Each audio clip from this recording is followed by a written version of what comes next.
Buenos días. En el día de hoy vamos a presentar un programa de la Comisión del Bicentenario de la Facultad de Humanidades y de la Dirección de Extensión, Cultura y Educación Continua. Como ustedes saben, la Facultad de Humanidades la preside su decano, es el doctor Olmedo García Chavarría, y vamos a tener aquí su presencia en este programa que hemos llamado Crisis Nacional. También contaremos con la presencia del profesor Denis Chávez y del profesor José Cambra, tres personalidades, profesores de la Facultad de Humanidades de la Universidad de Panamá. Y nos interesa precisamente conversar con ustedes sobre la situación actual del país, su crisis nacional por la que estamos pasando. Y me gustaría pasarle la palabra al decano para que nos dé el marco general de esta conversación organizada por la Comisión del Bicentenario. Profesor.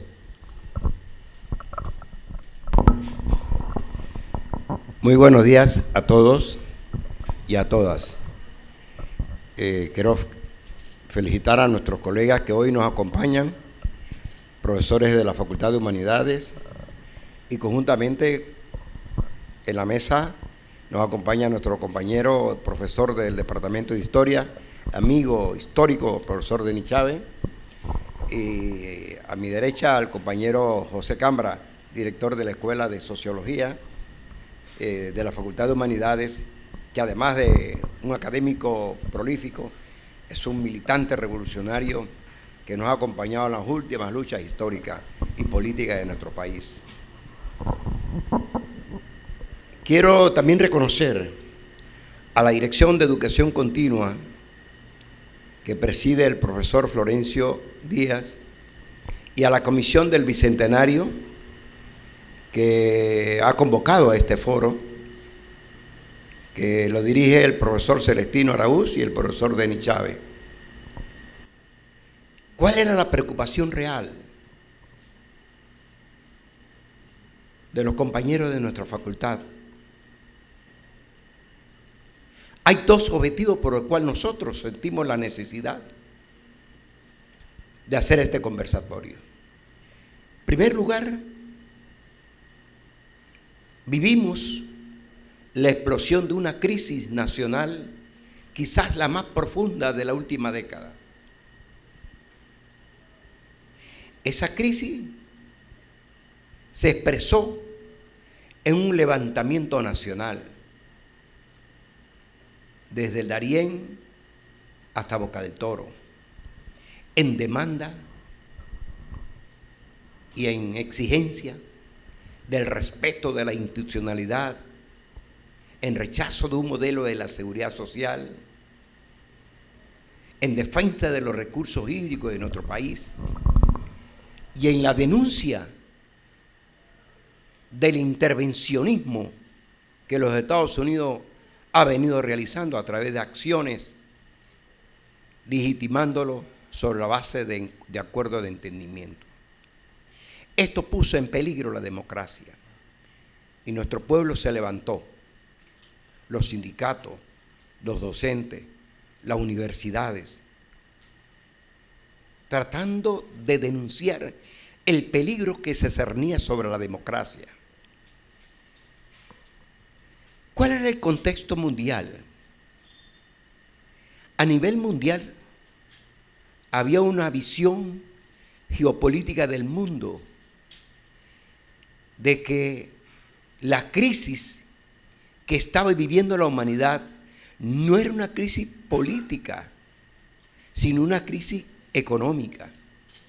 Y por ahí se comenzó a reordenar el mundo sobre la base de un modelo económico, sobre la base de buscar el equilibrio fiscal y financiero de los estados, poniendo en peligro las políticas públicas y los derechos humanos. Sobre esa visión hay dos vías enfrentadas y es lo que ha generado la mayor desigualdad en el mundo.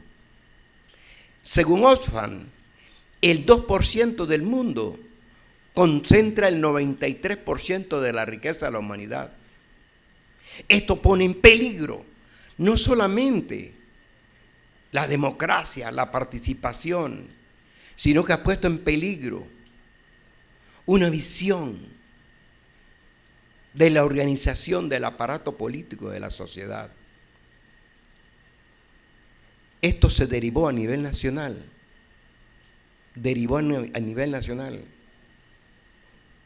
Que el régimen no haya impuesto un modelo de ajuste y de equilibrio fiscal. El peligro del ajuste es que está dirigido a las políticas sociales. Observen la eliminación del 7% del Producto Bruto Interno dedicado a la educación, la eliminación del Ministerio de la Mujer, el recorte de la participación política, la eliminación de ciertos subsidios que beneficiaban a las poblaciones más vulnerables.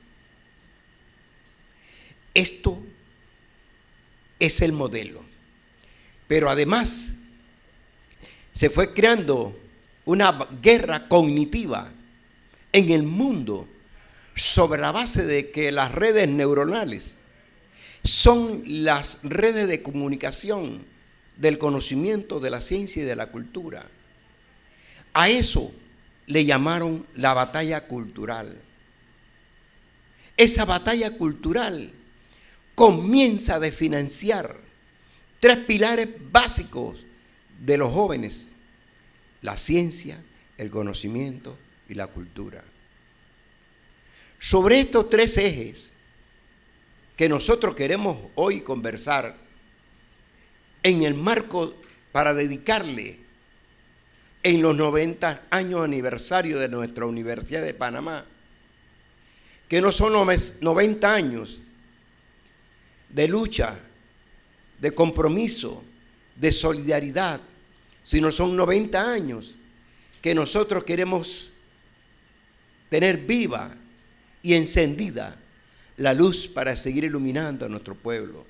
Por eso que hoy le vamos a dedicar en estos conversatorios que tenemos no solamente para reflexionar y dialogar sobre esos compromisos, sino también para darle un renovado mensaje a los 90.000 universitarios, a los 10.000 docentes y trabajadores, que esta es la lucha, la resistencia y los diálogos para reflexionar sobre otra universidad posible que nos permita seguir compartiendo los compromisos y las luchas con nuestro pueblo. Ese es el balance que esta mañana queremos compartir con ustedes. Bien, profesor Cambra, el decano ha hecho un marco, ¿verdad?, de la crisis nacional, el ajuste financiero y la batalla cultural. ¿Qué nos podría decir con respecto a esto, el ajuste financiero, por ejemplo? ¿Qué consecuencias hay en todo esto? Muy buenos días.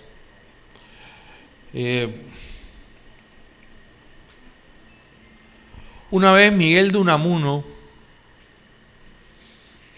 el rector Miguel de Unamuno, estaba dando un discurso y un general fascista del lado de Francisco Franco dio un grito impactante en el lugar donde él daba el discurso.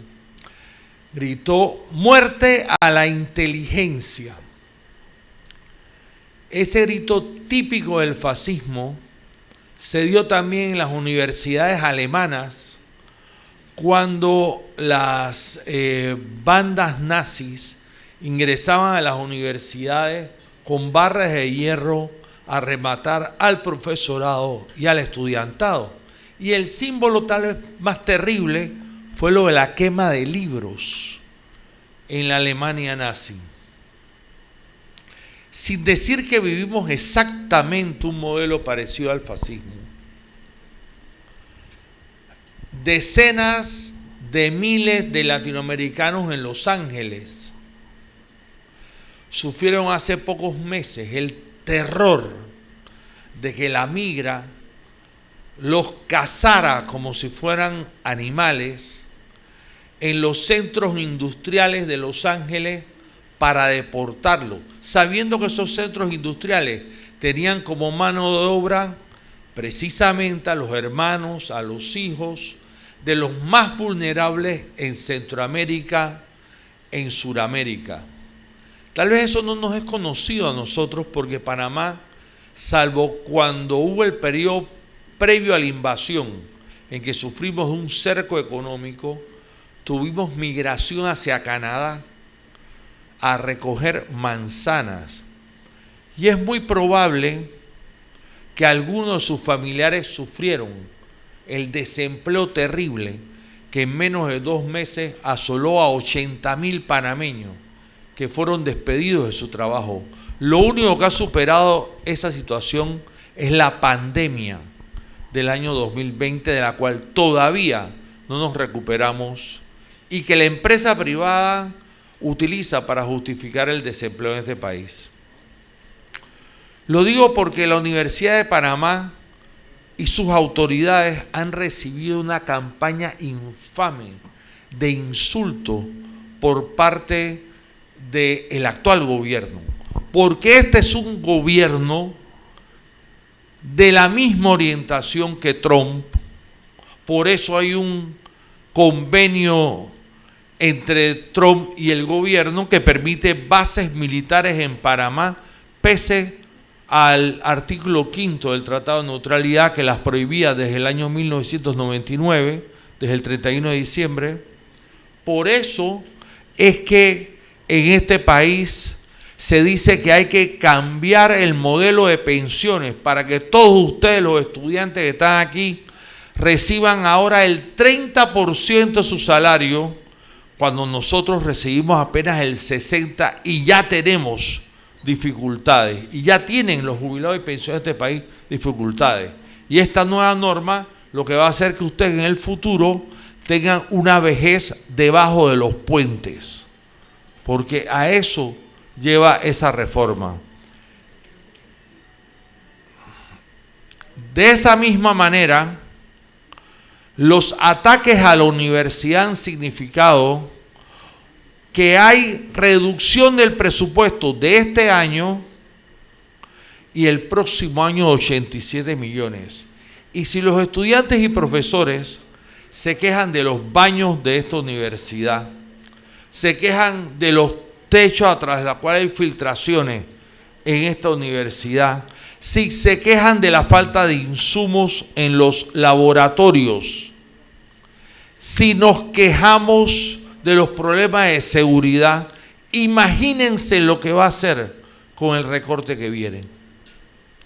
Entonces, lo que estamos hablando es que esa batalla cultural por imponer que esta universidad es una cueva de maleantes, no, eso de quitar legitimidad a la universidad es para justificar lo que hoy están haciendo. Por eso uno de los proyectos insignia del nuevo gobierno era desaparecer el campus y mandarnos a la ciudad de la salud, porque además no solo son los terrenos del campus, es que enfrente del campus están la Facultad de Ciencia de la Educación, la Facultad de Administración Pública, pero también hay comunidades que viven en terrenos cuyo dueño es la Universidad de Panamá. Todas las comunidades que llegan de aquí hasta el Instituto Fermín Nodó son comunidades en terrenos de la Universidad de Panamá. Por lo tanto, esas comunidades también serían agredidas para sacarlos aquí. ¿Por qué? Por el negocio inmobiliario. Porque al final, si es un gobierno de empresarios, es lógico que lo que quieran hacer es negocio. Por eso se pierden las escuelas de Paitilla, que nunca las reparan, para que efectivamente puedan venderla. Entonces yo quiero decirles que este ajuste es el mismo que hace Milei en Argentina, es el mismo que hizo Bolsonaro, es exactamente la agresión de Trump hacia Harvard por tener una expresión de solidaridad contra ese genocidio contra la población palestina en Gaza. O sea, tenemos un modelo que avanza en el mundo, que conocemos como los gobiernos de ultraderecha, que van a llegar hasta el final, el neoliberalismo extremo. Y precisamente nosotros necesitamos de estas conversaciones. Yo le comentaba al decano hace cerca de una semana que frente a la Junta de Facultad que venía, era un tema de las humanidades, por ejemplo, revisar lo que habían hecho de manera, cómo habían racializado la represión en Bocas del Toro, cuando incluso violaciones hubo contra damas y contra caballeros, pero como eran el pueblo noble, fueron brutales en la represión. ¿Y qué facultad más indicada que la de humanidades para recibir a la Comisión Independiente de Investigación en una junta de facultad donde estén la mayoría de sus profesores y puedan venir los estudiantes a escuchar los horrores que recogió esa comisión de investigación? Esas son las labores de la universidad, de formar gente, seres humanos con sensibilidad y dispuestos a reaccionar ante la pérdida de la democracia. Muy bien, profesor Chávez. ¿Cómo lo ve usted todo esto, lo que hemos planteado con respecto a la crisis nacional ¿no? El tema cultural. Y el tema cultural? Sí, ¿cómo lo ve usted? Sí, en los últimos tiempos se ha estado hablando de la existencia de un analfabetismo funcional. Analfabetismo funcional entendido como una persona que sabe leer y escribir, puede ser un excelente operador de la tecnología digital y además consumidor, pero es incapaz de analizar críticamente. Creo que esto es uno de los impactos que la universidad debe atender, sobre todo frente a lo que se llama la posverdad, donde no se diferencia la mentira de la verdad. Entonces, y la ausencia de una política ética y crítica, o una visión ética y crítica frente a la tecnología digital. Creo que ahí es donde está el papel de la universidad. La universidad debería reconceptualizar su misión, y una de las misiones clave en estos tiempos es, además de ser productora de conocimiento, debe ser custodia del conocimiento y de la verdad. Creo que esto es importante atenderlo. Por otro lado, frente al tema del presupuesto, si uno lee la Constitución política nuestra vigente, dice uno de los artículos que el Estado tiene la obligación de dotar a la universidad de un presupuesto suficiente. Fíjense la palabra suficiente para su desarrollo actual y futuro, y además para acrecentar el patrimonio. De manera que cuando hay una política dirigida a recortarle el presupuesto a las universidades públicas, en particular a la Universidad de Panamá, se está desatendiendo ese mandato constitucional que existe en nuestro país desde 1946. Imagínense, hace muchos años. Recortarle presupuesto a la educación superior es impedir que la población panameña, sobre todo la gente de más escasos recursos, pueda tener derecho a estudiar una carrera universitaria. Porque si se recorta el presupuesto, la universidad tendrá que limitar el acceso de estudiantes a las carreras. Se tendrá que contratar menos profesores. No se podrá construir más aulas de clases. De manera que no solamente es un tema económico, financiero, sino que en el fondo es un atentado contra el derecho de la población a estudiar una carrera universitaria. Ahora, termino con lo siguiente.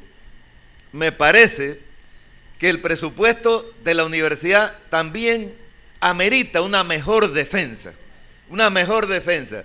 Esta universidad tiene el potencial para demostrarle al país que por cada balboa que se le otorga en el presupuesto, se le puede devolver y se le devuelve muchas veces más lo que se ingresa. Además, en la defensa del presupuesto hay que incorporar el buen manejo, el buen uso del presupuesto. Hay que demostrarle a la población que ese presupuesto está bien usado, está bien priorizado y además se maneja con transparencia, rendición de cuentas y con una administración ética. Creo que en ese sentido es necesario una mayor defensa del presupuesto, demostrarle a la población que defender el presupuesto de la universidad no es un problema de los estudiantes, los docentes y los administrativos, es un problema de toda la sociedad y que la sociedad en general defienda el presupuesto de la universidad, no solamente de Senacid, no solamente de la tecnológica o las otras universidades, sino que la sociedad también se convierta en defensora del presupuesto universitario. Señor decano, con respecto a lo que estamos conversando, ¿no? La cuestión del presupuesto, el ajuste financiero, la crisis nacional, el hecho de que tenemos tantos jóvenes aquí, sentados aquí frente a nosotros y que queremos que participen también, es decir, y lo que estamos viviendo en la Universidad de Panamá a nivel nacional, ¿no? A nivel global, muchas veces no se ve la relación, cómo nos afectan los problemas globales en términos locales y especialmente a la universidad. A veces en esta batalla cultural vivimos de una manera muy fragmentada, diríamos, ¿no? Y me gustaría aprovechar esta oportunidad, precisamente, usted como sociólogo que es, que nos hable un poquito cómo todos esos asuntos globales nos afectan como país, como institución, en el mundo actual y contemporáneo, en el día de hoy. Decano. Yo creo que aquí la intervención que ha hecho el profesor Cambra y el profesor Denis nos sitúan a nosotros en el debate más importante de los últimos tiempos en la universidad. Y nosotros queremos aprovechar este conversatorio no solamente para dialogar y reflexionar sobre los problemas y las amenazas, porque esto no solamente es una amenaza sobre los recursos financieros de la universidad, es una amenaza dirigido a la construcción de la esperanza de esta juventud que está clamando un mundo más humano, con esperanza, con desafíos, con tareas. No puede ser que sobre la base de demostrarle al mundo que es necesario construir un modelo eficientista de mercado, se comience a soslayar que la educación no es una prioridad. Por eso eliminaron el Ministerio de Educación en los Estados Unidos. Por eso eliminaron el Ministerio de Educación en Argentina y en Brasil. Y lo convirtieron en secretaría. Por lo que decía el profesor Chávez. Se comienza a construir una posverdad en el mundo sobre la base de que la cultura no es una prioridad para responder a los desafíos de la tecnología moderna. La tecnología moderna, ya sea el GPT o la inteligencia artificial, tiene algoritmos y códigos. Y una de esas plataformas utiliza un código que se llama el Rincón del Vago. Ahí está toda la construcción del conocimiento. Y nos dicen a nosotros que solamente es necesario 4 materias: matemática, física, lógica y algo de inglés. Ese es el modelo STEM. Y ese es el modelo que comienza a vislumbrar en el mundo, basado en el negacionismo. Hay que negar la historia, hay que negar todo. Fíjense que cuando los Estados Unidos querían imponernos el memorándum de entendimiento, sacaron la idea de que, bueno, es que en los últimos 10 años se han firmado 15 memorandos de entendimiento, de intervencionismo, así que uno más no es problema. Y se comenzó a señalar que la historia no era necesaria en la formación y en la conciencia de los jóvenes y de los ciudadanos. Ese es el modelo, el negacionismo, 1. 2, el miedo. El miedo. Miedo que se expresa en todas estas películas de Hollywood. Hay un miedo al otro, a la organización, a lo cooperativo. Por eso comienza a diferenciarse dos modelos pedagógicos, que es lo que estamos discutiendo aquí. ¿Cuál es el modelo de las ciencias sociales? El negacionismo de la cultura y de la historia, el eficientismo. ¿Qué es lo que nosotros queremos que nos formen? Para insertarnos a un mercado secundario o terciario de la productividad, relocalizar nuevamente la producción. ¿Qué es lo que nosotros queremos como sociedad? Miren, cuando nosotros levantamos un modelo crítico, pedagógico, en México,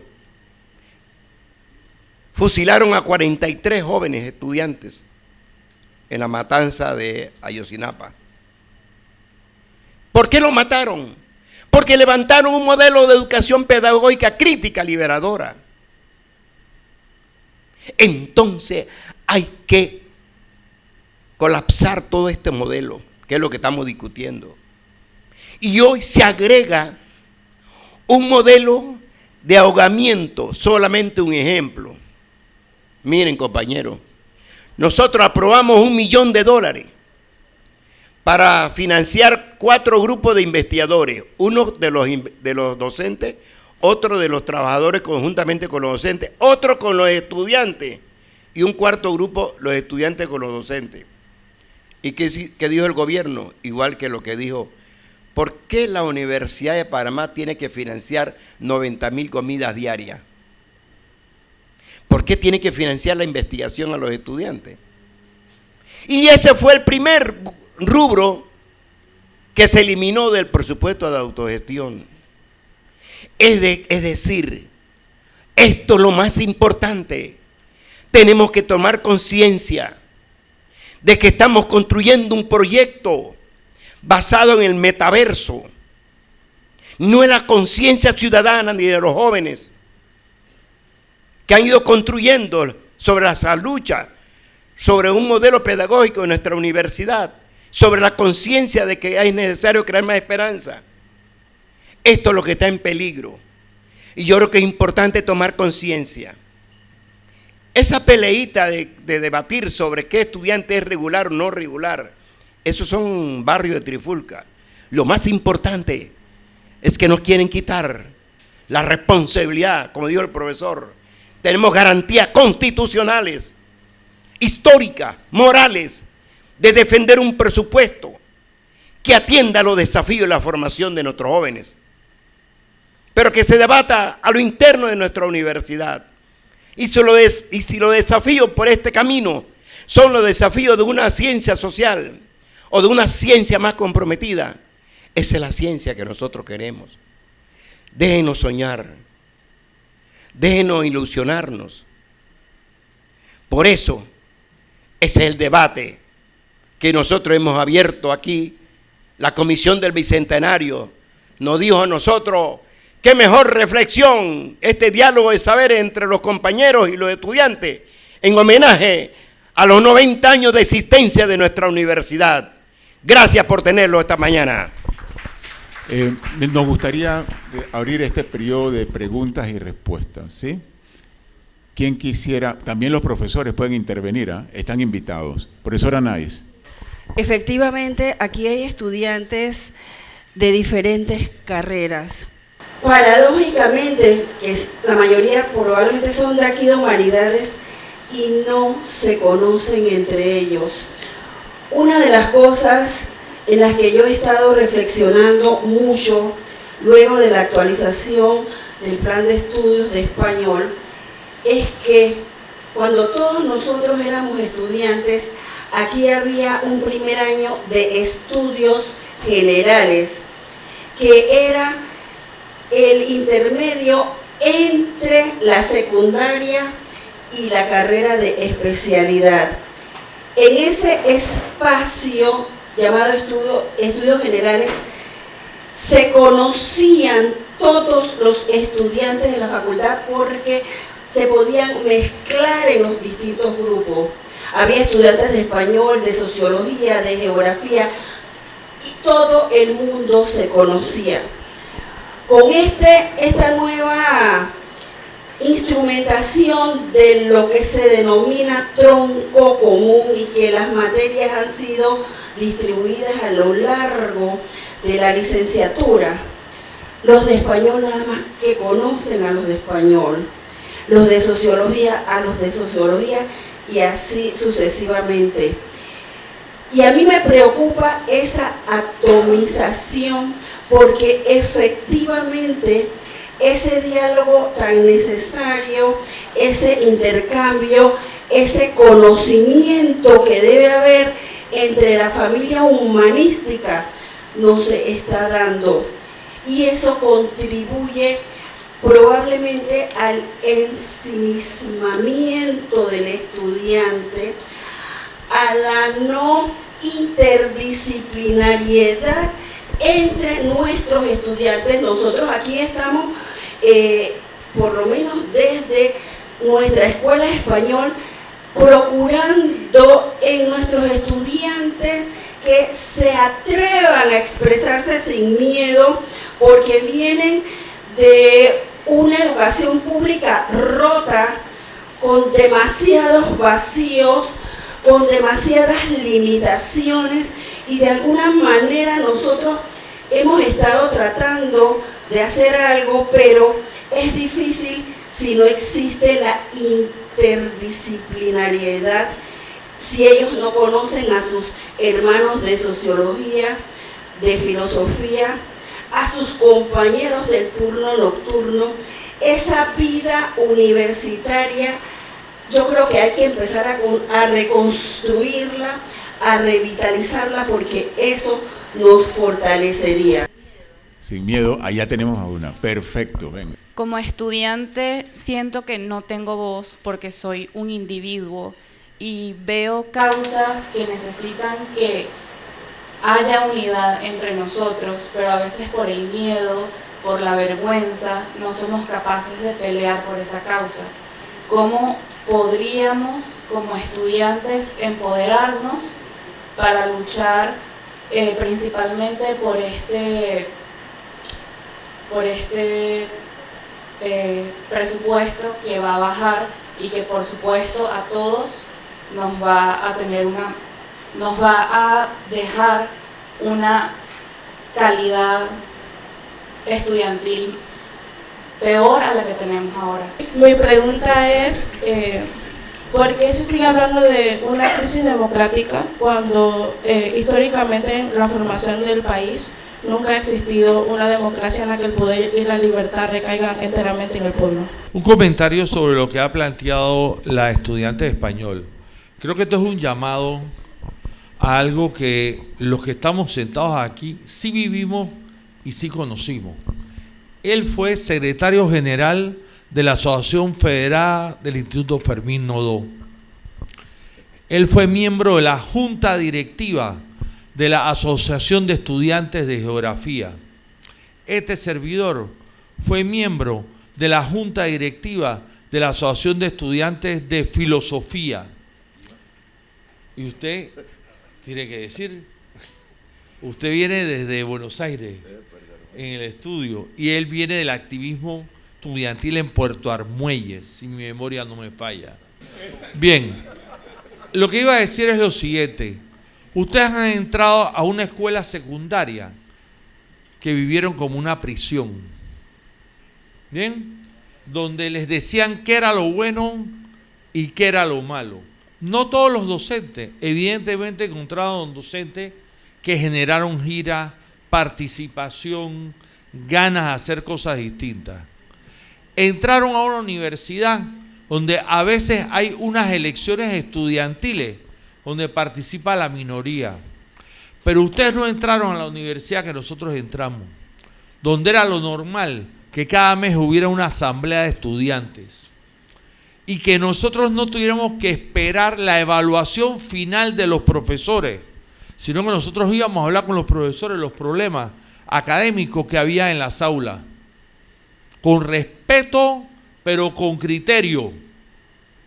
Y efectivamente, aquí había un cogobierno en las unidades académicas que se había conquistado. Todo eso se ha desaparecido. Y lo más importante que se ha desaparecido es lo que la joven de español indicaba. Resulta que se ha atomizado a los estudiantes y los estudiantes no tienen ni voz ni voto real en la toma de decisiones. Es más, hay juntas de facultad donde ustedes podrían tener esa voz, donde se toman decisiones. Son la mitad de la junta de facultad y no hay cantidad de estudiantes de la junta de facultad porque se ha perdido eso. Entonces, resulta que esa tarea es parte de la tarea que hay que hacer, en el sentido de que ustedes tengan, por ejemplo, hace 2 años atrás, aquí hubo una asamblea de estudiantes del turno matutino de sociología, planteando los problemas cotidianos que hoy todavía tenemos. Por ejemplo, ¿por qué no hablamos de la cafetería? Parecería pueril. No, en la cafetería está la expresión concreta del neoliberalismo. ¿O ustedes creen que ustedes son los merecedores de esa dieta, entre comillas, que se da en la cafetería? Y eso que es el lugar más barato que se ha logrado garantizar. Pero ¿ustedes creen que esa es la cafetería que se merecen los estudiantes de la Universidad de Panamá?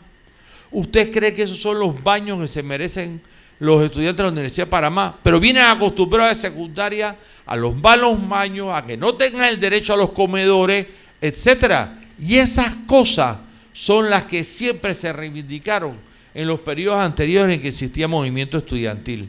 Entonces yo quiero decir esto porque la pregunta que hace Omaris sobre por qué hablamos de democracia, nosotros estamos hablando de un régimen autoritario.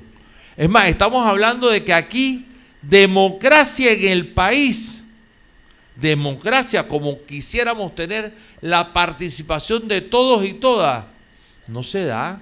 Y si no, preguntemos qué pasa con la ley 462. Ustedes estudiaron a punta de lacrimógena el semestre anterior. ¿Ustedes creen que eso es respeto al derecho a pensar y a disentir? No lo es, no lo es.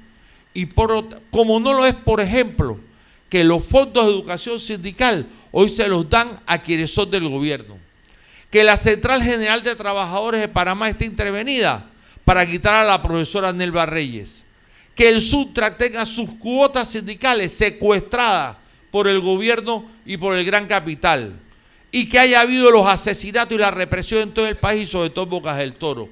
Nosotros no podemos vivir una ilusión. Este no es el país de la democracia, este es el país de una dictadura civil. Y en términos gramscianos, hablemoslo con claridad. Hoy la coacción está por encima de la dominación consensual y por lo tanto no consideran la necesidad de construcción de hegemonía, sino de la mera imposición. Esto es una situación muy grave, porque eso significa la pérdida de derechos cada vez más y por lo tanto una peor vida, peor transporte, o todo lo que... A ver, alce la mano a los que viven aquí en Panamá Oeste. Bien, ustedes saben que ustedes van a dejar de tener metro 1 año y medio después que termine la línea 3, porque se les ocurrió encarecer el paso por el canal con un túnel innecesario porque habían licitado un puente como los de Nueva York y otros lados por donde iba a ir el tren, Pero como había que hacer más negocio, los de Panamá Oeste que se despierten a las 3:30. Ese es el neoliberalismo. Ese es el sistema salvaje que nos quita derechos. Nos lo quita todos los días, incluso hasta en el derecho a descansar. Hace unos días en Argentina se realizó un congreso sobre innovación universitaria en medio de la crisis que tienen las universidades públicas ya con el gobierno.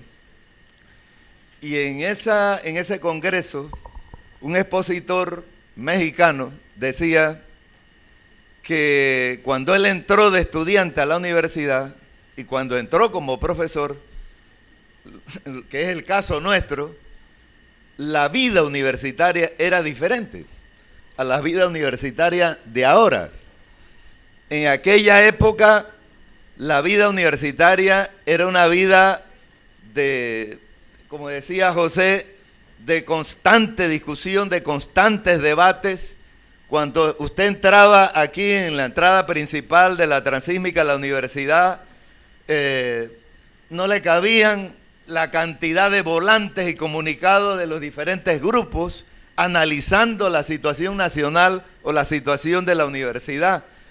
Es más, a la hora de la cafetería, de ir a tomarse un café o almorzar, la mesa de la cafetería era un espacio de discusión, de intercambio de lo que dijo un profesor, de lo que está ocurriendo en el país, de lo que está ocurriendo en la universidad.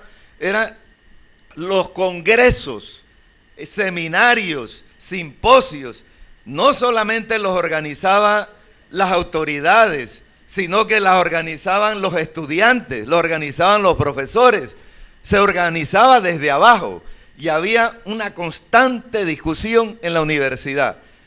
Creo que eso se ha ido perdiendo, porque no solamente hay desconexión entre los estudiantes, también hay desconexión entre nosotros los mismos profesores.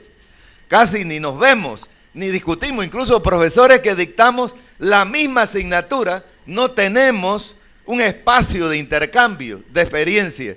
Entonces, esa vida universitaria hay que rescatarla, porque precisamente al perderse esa vida universitaria, se ha ido perdiendo también otra cosa muy importante, el sentido de identidad y pertenencia a la institución. No, me decía una profesora el otro día que por aquí, por la Transísmica, pueden pasar una cantidad de egresados de la universidad y no voltean a ver para la universidad. Hay que incorporar a los egresados como parte de la comunidad universitaria, pero eso se comienza a trabajar desde este momento. El estudiante, el profesor, el administrativo tiene que sentir identidad y pertenencia a la institución. Hablando de presupuesto, la defensa de la universidad, ya sea el presupuesto o cualquier otro aspecto de la misma, es un asunto no solo de las autoridades, es un asunto de todos los profesores, de todos los estudiantes y todos los administrativos. Fíjense que hablando de la tecnología digital, se nos ha hecho creer que, dada la aceleración tecnológica y de la vida social que vivimos, todo hay que hacerlo rápido y que no hay que dedicar mucho tiempo para pensar y repensar la universidad. Yo creo que eso es equivocado. Independientemente de la aceleración tecnológica y social, tenemos que dedicarle el suficiente tiempo como ahora a pensar y repensar la institución. Ahora, precisamente, dentro de unos días, la universidad va a cumplir 90 años de existencia y estamos a solo 10 años del centenario. Deberíamos empezar a discutir qué quiere la universidad lograr teniendo como horizonte sus primeros 100 años. ¿Qué es lo que hay que revisar? ¿Qué es lo que hay que mantener? ¿Qué es lo que hay que corregir? ¿Y qué cosas hay que transformar? Creo que estos aspectos son importantes tenerlos en cuenta, sobre todo en momentos tan especiales que vive la universidad. La universidad de aquí a 10 años debería vivir un proceso de transformación, un proceso de cambios, pero esos cambios no porque lo diga una u otra autoridad, cambios que surjan producto del debate entre toda la comunidad universitaria. Aquí debería haber un gran debate, pero no un debate de vez en cuando como este. Debería haber un gran debate planificado de aquí a 10 años. Los detractores de la universidad. La universidad, sabían ustedes, desde que nació, tuvo sus detractores. Esta universidad nació incluso tardíamente, en 1935, porque aquí las élites en Panamá veían con mucho recelo y prejuicio que se democratizara la educación superior. La veían como un privilegio que no podía extenderse a los sectores medios y populares del país. Y hubo toda una batalla para que se fundara la universidad. El presidente de aquel entonces, se llamaba Armodio Arias Madrid, tomó la decisión en medio de un debate de fundar la universidad y recibió una cantidad de críticas. Una de las críticas que recibió es que para qué se iba a destinar. Fíjense que el primer presupuesto de la universidad eran $20,000, 20,000 balboas. ¿Para qué se iba a destinar 20,000 balboas para la educación superior, que era una pérdida de tiempo? ¿Por qué no se invertía eso en la escuela primaria? Y se le criticó, le dijo que no teníamos profesores capaces, que lo que quería era protagonismo político, histórico, etcétera. Bueno, esa misma crítica que se le hizo a Armodio Arias en el 35, son las críticas que hoy se hacen a la universidad. Porque cuando se le reduce el presupuesto, cuando se ataca de manera tan directa y dura, incluso de manera negativa, a las universidades públicas, en el fondo nos están recordando que las élites en Panamá le cuesta o no creen en la necesidad de democratizar la educación superior. Por eso, defender el presupuesto de la universidad o defender que la universidad siga abierta, defender este campus universitario, es defender el derecho de los sectores populares, de las capas medias, a tener una educación superior. A propósito de este campus empezó a funcionar, se inauguró por allá por 1953. Del 53 para acá, en este campus se ha escrito historia en este país. Este campus es el testimonio del papel que ha jugado la universidad en la formación cultural y la formación profesional del país. Además, el testimonio del aporte que ha hecho esta universidad a la conquista de la soberanía, a la conquista del canal, de la cual ustedes son herederos de las generaciones del siglo pasado, del siglo XX. Creo que es más, si usted revisa en internet, las universidades en América Latina, América Central, que tienen más años, los campos que tienen más años que este, son parte de la personalidad nacional de esas repúblicas, de esos estados. O sea, a nadie se le ocurriría eliminar un campo como este o trasladarlo, porque son parte de la personalidad nacional del estado panameño. De todas estas experiencias, de lo que han hecho o lo que han afirmado los profesores, ya que ustedes tienen experiencia de esta universidad, quizás alguien nos pueda preguntar o relatar su propia experiencia que sea de interés para todos nosotros. ¿Cómo ha sido la vivencia aquí en la Universidad de Panamá, en la Facultad de Humanidades? O quizás debo preguntar yo, o quizás debo decir yo. ¿Qué les parece? ¿Sí? Usted es joven, ¿qué le parece? ¿Nos puede hablar un poquito a nosotros de la universidad, de su experiencia aquí en la universidad, aprovechando lo que estamos aquí? ¿Sí? ¿Usted misma?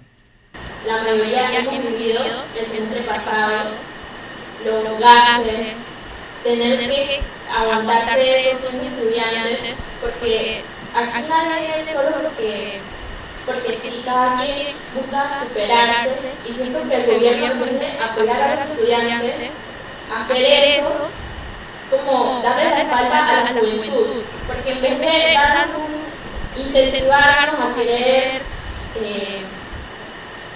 ser algo bien para el país, en realidad, ¿qué recibimos? La mayoría, ¿qué recibimos del gobierno? Necesitamos un buen líder, alguien que se preocupe por la educación, en realidad. de los estudiantes. Siento que eso es algo que no recibimos, la verdad, como líder. Y creo que hace unas semanas un profesor nos preguntó qué opinábamos sobre el presidente. Y créanme que las opiniones que dábamos en el salón no eran positivas sobre el presidente. Y creo que eso es algo que todos sabemos y lo has dado bastante claro. Siento que tiene que ver bastante con la educación. No recibimos apoyo por parte del gobierno. El tema en el que yo he vivido hasta mi segundo año de universidad no ha sido de lo mejor. Muchas veces me llegaron a decir antes de entrar que no, muchas veces no es fácil, que esto y que lo otro. Y yo decía, bueno, quizás no sea tan malo como muchas veces lo hacen, como nos hacen pensar. Pero a la final, en cierta parte, pues sí tenían razón, en algunas otras no.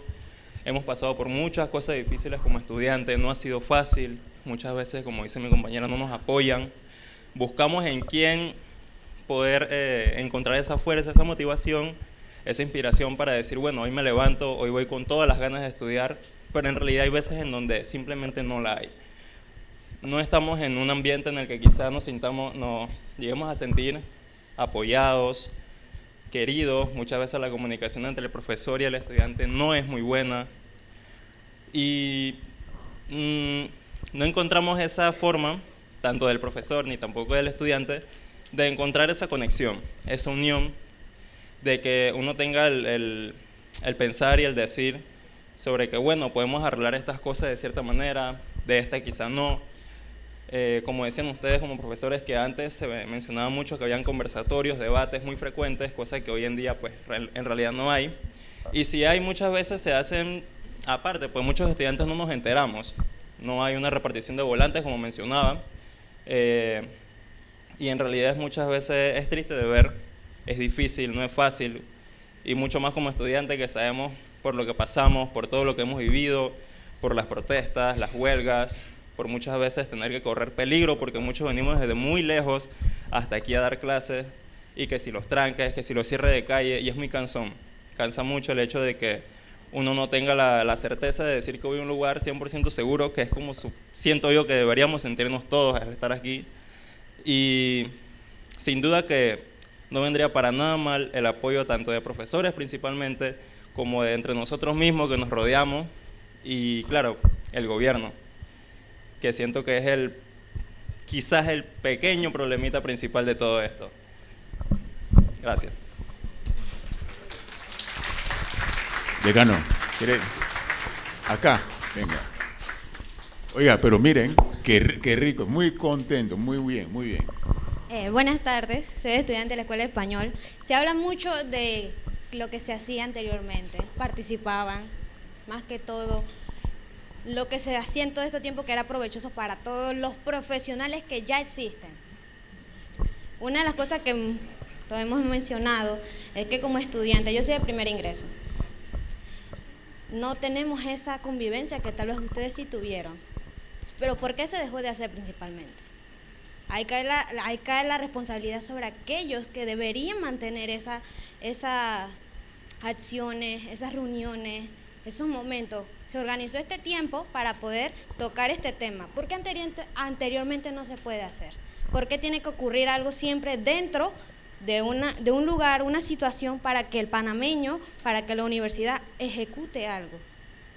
Siempre tiene que estar al pie ahí, pisando los talones, por decirlo así, para que entonces entremos en conciencia y se abran estos espacios.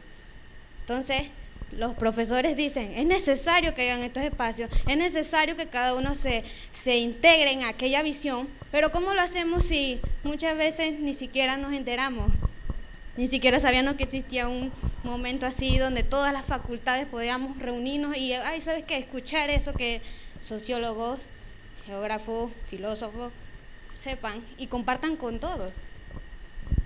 Y es necesario, porque dije la responsabilidad que en ustedes, pero de todas formas, con todo lo que se movió anteriormente, muchos estudiantes apoyaban mientras que otros no. ¿Por qué? Unos entendían, tal vez los de sociología entendían la lucha, pero los de español no sabíamos totalmente por qué.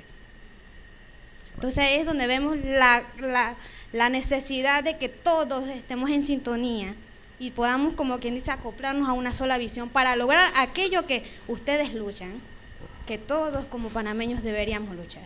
Muchas gracias. A esta altura del debate y del diálogo o del conversatorio, cuyo protagonista principal han sido el profesor Denis Chávez y el profesor José Cambra. Y ustedes, y los colegas que han intervenido. Fíjense, aquí hay dos modelos. Y no nos hemos dado cuenta por problema de la batalla cultural. En la segunda gestión del presidente Trump, le dijo al mundo, a través de una gorra que él se pone siempre, y tiene un museo de gorra, ¿qué es lo que dice arriba? ¿Qué es lo que dice arriba? A ver los estudiantes. American. ¿Qué significa? América para los americanos, pero América para los americanos es los Estados Unidos, no es América del Sur. Esa es la batalla.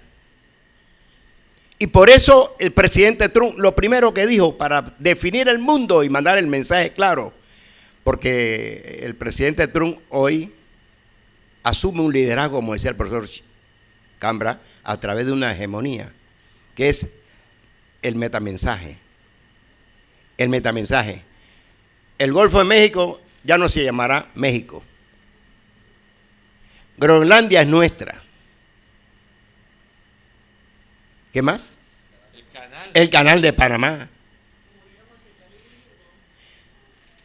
El canal de Panamá se lo regalamos, por lo tanto moralmente es nuestro. Y así fueron cambiando la narrativa en el mundo.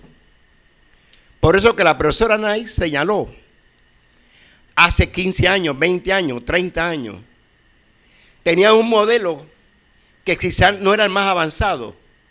Era un modelo que se permitía un diálogo entre actores, no entre saberes, porque ese modelo no permitió la interdisciplinariedad ni la transversalidad, pero era un modelo entre los actores. ¿Qué quiero decirle con esto? Esa visión hoy se reproduce un modelo que se llama la acreditación. Y la acreditación para medir la calidad de los estudiantes, a mí me asombra, porque nosotros vamos a hacer un acto Sigma Lambda los próximos días y tenemos como 300 Sigma Lambda aquí. ¿Por qué? Porque la evaluación que se impuso como modelo curricular y pedagógico, se impuso un modelo curricular, modelo por objetivo, modelo por competencia, modelo por habilidades. ¿Y qué nos lleva a nosotros? Que todo se mide matemáticamente y estadísticamente. No hay ciencia, no hay espíritu de la ciencia, no hay ética de la ciencia. Lo que existe es una simbología numérica de calidad. Y ahí no está la expresión de nuestra comunidad, ni de nuestra realidad. Ahí no está. Miren que la Corte Suprema de Justicia, cuando falló que la mina de cobre había violado 25 principios constitucionales, nosotros, como dice mi ley, no la vieron. No la vimos. Pero tuvimos que levantar la bandera de que queremos un país libre de petróleo y de carbón.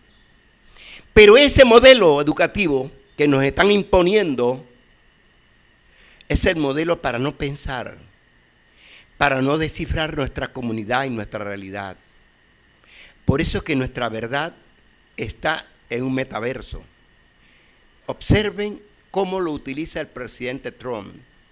Primero amenaza, después una narrativa y después un diálogo.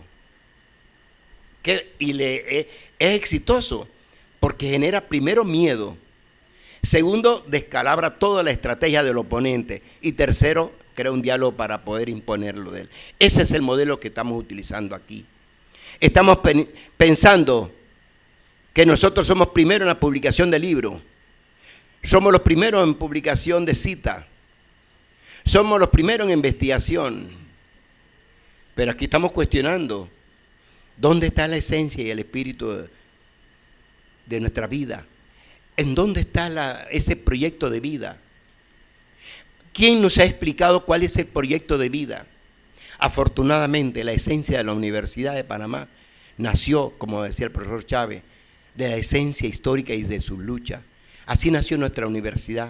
Y por eso es que nuestra universidad siempre ha estado al lado de la lucha de nuestro pueblo, para seguir luchando y defendiendo los derechos de los sindicatos, de los trabajadores, de los docentes. Miren esa expresión que dio nuestra universidad y los estudiantes de media, de solidaridad con el despido de los docentes.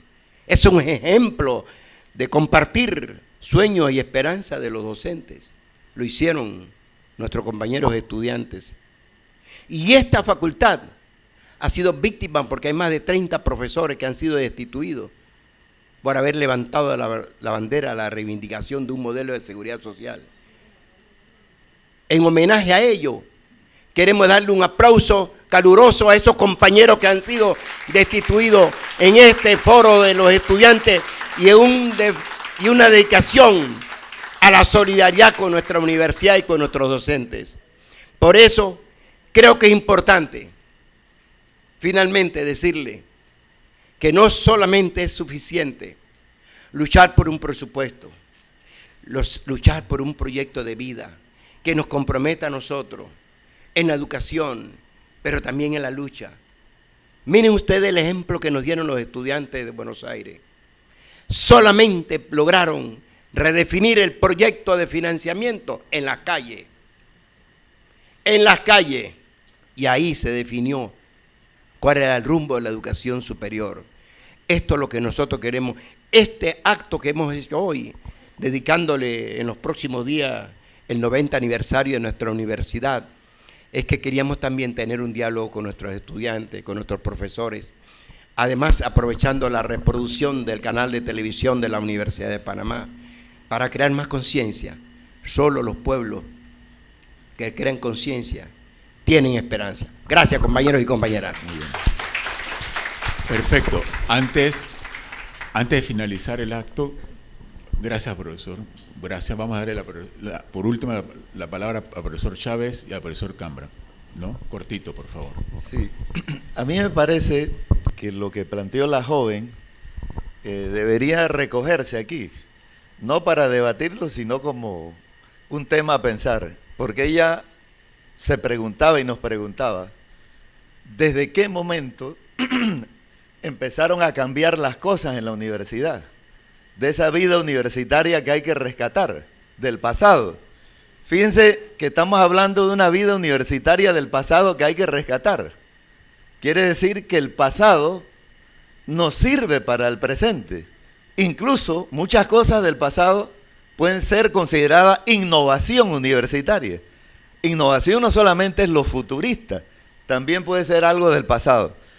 Yo creo, no voy a, eso sería todo un seminario, pero creo que hace más de 30 años, sobre todo de los 90 para acá, las universidades públicas de América Latina, y de la cual la Universidad de Panamá no escapa, ha estado viviendo una especie de contrarreforma universitaria, donde hay una coexistencia de elementos del pasado, pero elementos nuevos, como lo que ha planteado aquí el profesor Olmedo sobre el tema de la acreditación. Y yo lo resumiría así: desde hace más de 30 años, en esta universidad se ha ido instrumentalizando que el fin, que la misión de la universidad es egresar profesionales útiles al mercado.